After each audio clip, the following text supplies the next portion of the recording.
저는 커버드콜 ETF를 좋아합니다. 실제로 2억 원 정도 투자하고 있고 현금 흐름의 장점도 높게 평가하는 편이죠. 그런데 모든 사람에게 추천할 수 있는 상품은 아니에요. 좋은 상품과 나에게 맞는 상품은 다르기 때문입니다. 생각보다 많은 사람들이 커버드콜을 사고 후회하는 경우가 많아요. 이런 경우 대부분 상품을 잘못 산 게 아니라 자기 자신을 잘못 이해한 경우에 가까울 겁니다. 자, 첫 번째는 커버드콜을 이해하지 않고 사는 사람. 요즘 커버드콜 인기가 정말 많잖아요. 배당률도 높고 배당도 매월 들어오니까요. 보통은 배당률만 보고 혹해서 들어옵니다. 왜 배당이 많이 나오는지, 콜옵션이 뭔지, 왜 상승이 제한될 수 있는지 잘 모르는 경우가 대부분일 거예요. 그러다 상승장이 오면 왜 이것만 안 오르지? 반대로 하락장이 오면 왜 이것도 떨어지지? 하면서 감정이 동요되기 시작합니다. 상품을 이해하지 못하면 어떤 투자도 오래 하기 어려워요. 이해 없이 받는 배당은 오래 가지 못합니다. 다음은 두 번째, 높은 배당률만 보고 사는 사람. 커버드콜을 고를 때 가장 먼저 보는 것이 배당률이라면 조심해야 할 거예요. 요즘은 연 20%, 30%, 심지어 그보다 높은 배당을 내세우는 커버드콜 ETF도 많습니다. 대표적으로 일드맥스 같은 상품들이 그렇죠. 배당률만 보면 정말 매력적입니다. 하지만 여기서 반드시 하나 생각해야 하는 것이 왜 이렇게 높은 배당이 가능한 걸까? 높은 배당에는 그만한 이유가 있겠죠. 기초 자산의 변동성이 매우 크거나 옵션 전략을 훨씬 공격적으로 사용하거나 그만큼 주가의 변동성도 클 거예요. 실제로 어떤 상품은 배당은 많이 받는데 시간이 지날수록 평가금이 크게 줄어드는 경우도 있습니다. 그러면 투자자는 매달 배당은 받는데 계좌를 열어볼 때마다 줄어든 평가금을 보게 되겠죠. 그 상황을 과연 몇 년이나 버틸 수 있을까요? 그래서 저는 이 ETF는 무엇에 투자하는지, 어떤 방식으로 배당을 만드는지, 이 전략이 10년, 20년 뒤에도 계속 유지될 수 있는 구조인지 그걸 먼저 확인합니다. 여러분, 배당률은 결과죠. 본질은 그 배당을 어떤 대가를 치르면서 만들고 있는가에 있습니다. 자, 세 번째.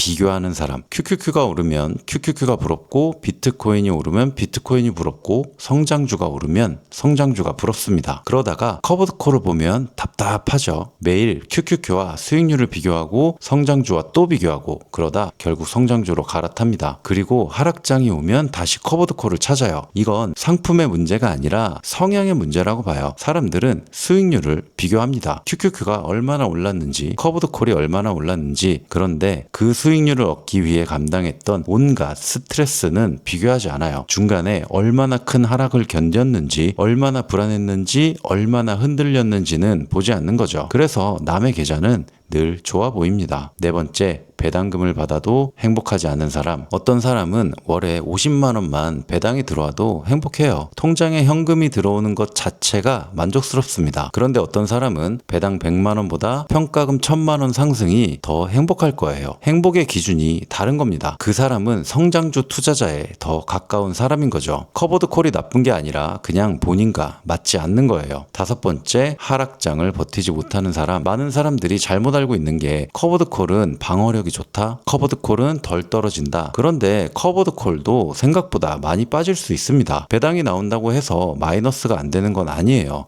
오히려 더 힘들 수도 있어요. 성장은 포기했는데 평가 손실까지 보고 있다고 느껴지니까요. 그 순간 커버드콜은 현금 흐름 자산이 아니라 애물단지가 되어버립니다. 그래서 저는 커버드콜을 수익률 상품으로 보지 않고 라이프스타일 상품에 가깝다고 생각합니다. 왜냐하면 커버드콜은 성장성이 부족한 ETF가 아니고 미래의 일부를 현재로 당겨오는 ETF입니다. 그래서 현재가 중요한 사람에게는 최고의 상품이 될 수 있는 거예요. 반대로 미래의 성장을 끝까지 가져가고 싶은 사람에게는 답답한 상품이 될 수도 있습니다. 결국 ETF를 고르는 것이 아니라 삶의 우선순위를 고르는 일에 가까운 거죠. 현금 흐름이 중요한 사람, 파이어를 준비하는 사람, 은퇴를 준비하는 사람, 현재 삶의 만족도를 중요하게 생각하는 사람, 이런 사람에게는 정말 좋은 상품일 수 있습니다. 커버드콜은 수익률을 최적화하는 상품이라기보다 삶을 최적화하는 상품에 가까워요. 그래서 질문은 커버드콜 좋은가요? 가 아니라 되려 나에게 나는 커버드콜형 인간인가? 라는 질문을 해야 될 겁니다. 배당금을 보면 행복한 사람인지, 평가금 상승을 보면 행복한 사람인지, 현재 현금 흐름이 중요한지, 미래 성장성이 중요한지, 다른 사람의 수익률을 자꾸 비교하는 사람인지, 그걸 먼저 봐야 합니다. 좋은 투자자는 자기에게 맞는 상품을